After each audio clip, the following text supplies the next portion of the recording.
चाषी मानक उपरे ना तो दरद अच्छी ना तो चाषी मानकर विकास पाई ना तो चाषी मानक उन्नति पाई ना तो एमाने किछि करिथिले ना तो किछि एबे करिया पाई जाउछथि चाषी मान को भ्रमित करछथि कि विरोधी कांग्रेस एवं बीजेडी से ओडिशावासी गोटे भ्रमित करछथि धान किणा प्रसंग को नहीं मु आपन कहवा को चाहे वर्तमान सुद्धा आमर 63.19 लाख मेट्रिक धान किणा सरी आमर लक्ष्य होची 73 लाख मेट्रिक धान किणवा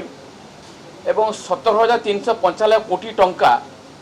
लोक मान खाता को जाई साराणी एवं मुख्यमंत्री मध्य स्पष्ट कहि सारचंती जेतकी धान अच्छी चाषी मानकर समस्त धान किणा जीव एवं मार्च 31 पर्यंत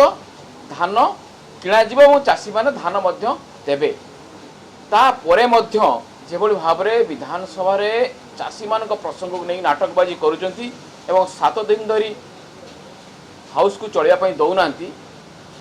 एटा ताकर गोटे पूर्व योजना राजनीतिक षड्यंत्र 24 तारीख पर्यंत से हाउस को देवे नहीं चलेवा को देवे नहीं और आज से पीएजी छकरे जो धारणा दौरान आंदोलन कर प्रायोजित षड्यंत्र एवं देखिए आज तो विधानसभा बंद होउची पुणी मार्च 9 जो चलिए देखिए सुना पिला बोले विधानसभा चलेबे यहाँ प्रायोजित षड्यंत्र निश्चित भाव में एमानकर चाषी मानक उपरे ना तो दरद अच्छी ना तो चाषी मानकर विकास पाई ना तो चाषी मानक उन्नति पाई ना तो एमाने किछि करिथिले ना तो किछि एबे करिया पाई जाउछथि चाषी मान को भ्रमित करछथि भारतीय जनता पार्टी सरकार मोहन माझी सरकार चाषी मान सहित आगुरी थिले एबे भी अछथि आगामी दिन में भी रहिबे एवं चाषी मान को जहाँ भी आम प्रतिनिधि देइथिलु ताको हम अक्षर रेखार पालन करुचु 800 टका इनपुट सब्सिडी दे 31 धान क्विंटाल पिछा दवा सही कथा आम एबे सुधा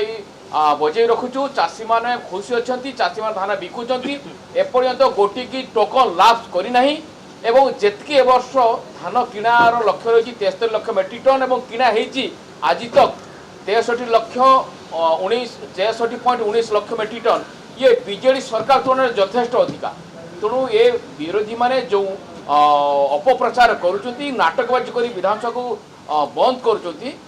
या निंदा करुँच ओडिशावासी केभी भी क्षमा देवे नहीं।